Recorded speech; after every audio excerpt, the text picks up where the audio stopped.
Guys, I'm going to try out the 3-layer magic cake. I got this recipe from Kibi Cravings. You could check out our website. The detailed instruction is there. And on all Beggars blog too that I've tried the magic cake, they seem to use the same measurements and the same method as well.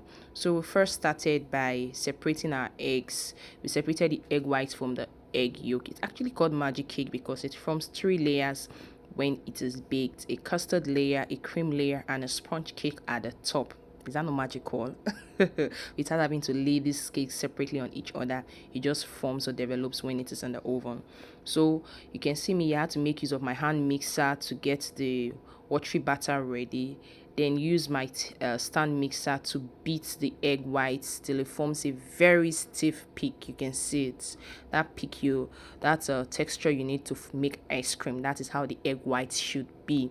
You can see how watery this batter is. When the instructions said use half the quantity of milk first and mix it with your flour and sugar, I didn't get the instruction. I didn't get to know why, because they said if you don't put the milk half first, you won't be able to cream everything properly. So I understood, because it's going to be very watery, and you know what it means, dissolving lumps of flour in a very watery batter is going to be difficult. So follow the instructions strictly and you get it well.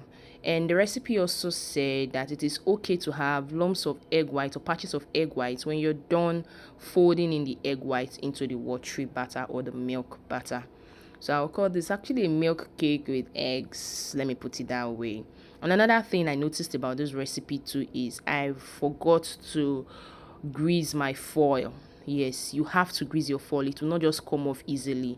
So even though you're using a non-sticky pan, you still have to line it with either a parchment paper or a tin foil and still oil it or grease it. If you don't grease it, it won't come off. You can see the struggle here.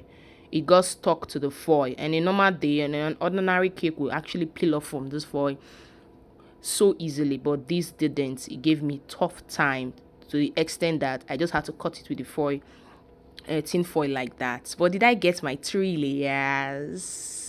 Just keep looking. The good news is yes, I did. It came out fine.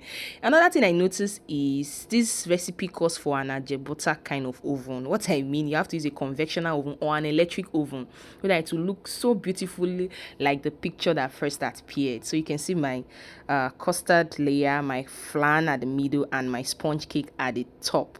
So if I had used an electric oven and used the parchment paper that was well greased, this cake would have turned out perfectly well. And the dessert actually tastes as great as all the blogs mentioned. Wait to see my review. So this is the cake here again. You can see that cream. You see that cream at the middle tastes like boiled egg. Yeah, that was how it tasted, like boiled egg. But when you combine it with the custard, that thin custard layer at the bottom and then the sponge cake, everything blended perfectly. See my review.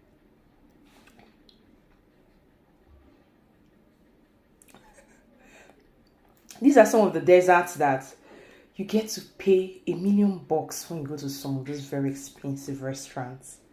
Like, seriously? Yes, it tasted great, but will I want to pay something like $20 for this? Give me jollof rice instead. Some other persons who tasted it love it, so individual preferences. So you could give it a try, but don't repeat my mistakes. Bye.